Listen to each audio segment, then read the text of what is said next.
ராகுல் காந்தி வந்து இவர் பதவியேற்க போறாரு அப்படின்னு அடிச்சு பிடிச்சி ஓடி வந்தார். ஓடி வந்து அதில் கலந்துக்கிட்டு போனார்.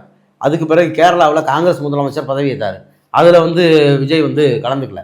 இதுக்கு முன்னாடி இந்த மாதிரியான கூட்டணி கட்சி தலைவர்கள் ஆட்சி அமையக்கூடிய இடங்கள்ல மற்ற மாநிலங்கள்ல இருந்தும் தலைவர்கள் வருவாங்க.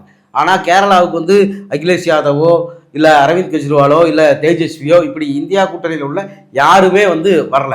விஜயும் வரல. அப்போ காங்கிரஸ் வந்து கிட்டத்தட்ட எல்லாருக்கிட்டையும் நம்பகத்தன்மையை இழந்துருச்சு. எதிர்கட்சி தலைவர் பினராயி விஜயன் போனார். ஆமாம், அவர் போனார். மற்ற எல்லாருமே வந்து அவங்களுடைய கூட்டணி கட்சி இருக்கக்கூடிய எல்லாருமே போகலை. இதில் இன்னொன்று என்ன அப்படின்னா, இப்போ விஜய் வந்து திரும்ப இங்கே இருக்கிறாரு. காங்கிரஸை கூட்டணி தான் சேர்த்துக்கிட்டாங்க, அமைச்சரவையில் சேர்த்துக்கிட்டாங்க.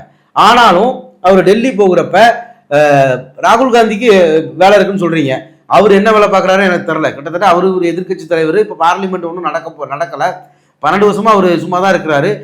விஜய் அவர் வந்து டெல்லியிலிருந்து பதவியேற்பு விழாவுக்கு வந்தார்கள் அடிச்சு பிடிச்சி ரெண்டே அந்த வேகமா அந்த வேகத்துல விஜய்க்கு அவர் இம்பார்ட்டன்ஸ் கொடுத்தவர் இன்னைக்கு எப்படி பிஸியா மாறினார்னு நமக்கு ஒரு கேள்வி வருது. அது உண்மையா அப்படிங்கிறது அதுல ஒரு கேள்வி வருது.